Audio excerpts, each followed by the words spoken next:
Hello, and welcome back to Analyzing Literature. I'm your humble host, Mr. Miniman. Today we're going to talk about the narrator. As I'm sure you're aware by this point, there are multiple kinds of narrators. There are first-person narrators.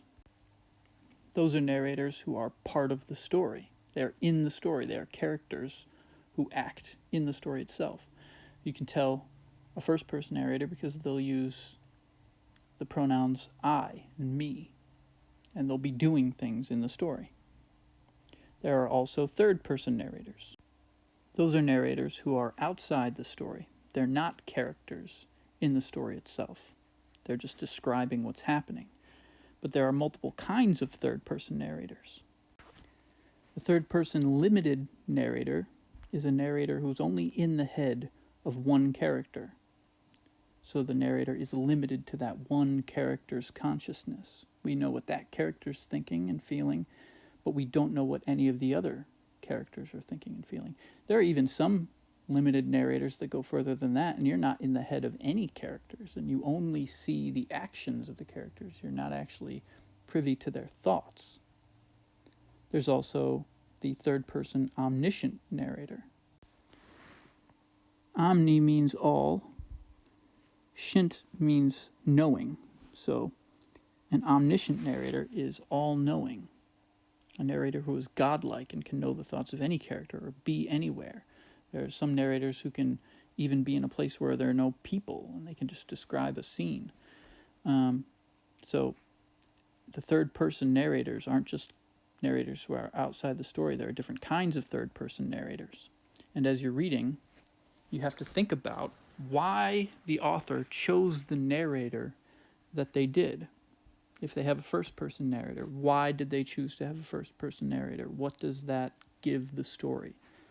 If they chose a third-person omniscient narrator, what does that give the story? How does that change the way that the author could tell the story? You got to think about those things.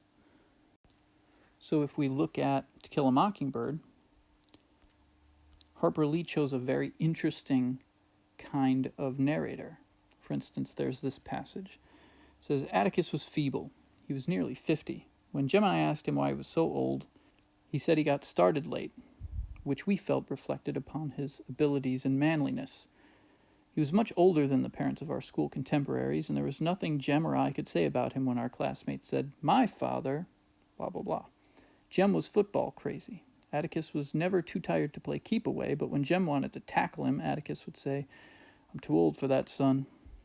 Our father didn't do anything. He worked in an office, not in a drugstore. Atticus did not drive a dump truck for the county. He was not the sheriff. He did not farm, work in a garage, or do anything that could possibly arouse the admiration of anyone. So there's a lot going on here. First of all, by this point in the story, the reader should know that the fact that Scout thinks Atticus doesn't do anything that anyone could possibly admire is so ridiculous. We've seen Atticus be a great father and a great lawyer already, even before the Tom Robinson case. And the idea that Atticus working as a lawyer is somehow not as impressive as someone who works in a drugstore or drives a dump truck is a silly thing to think, right?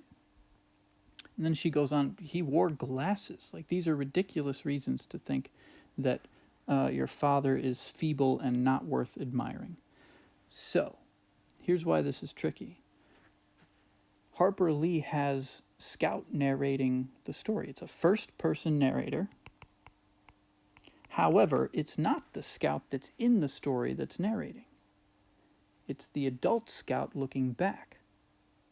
So there are actually two Scouts in the story. There's the Scout who's in the story, the child, and then there's the adult Scout who's sort of framing things as she looks back. But the adult narrator Scout will sometimes narrate her childhood self's way of thinking.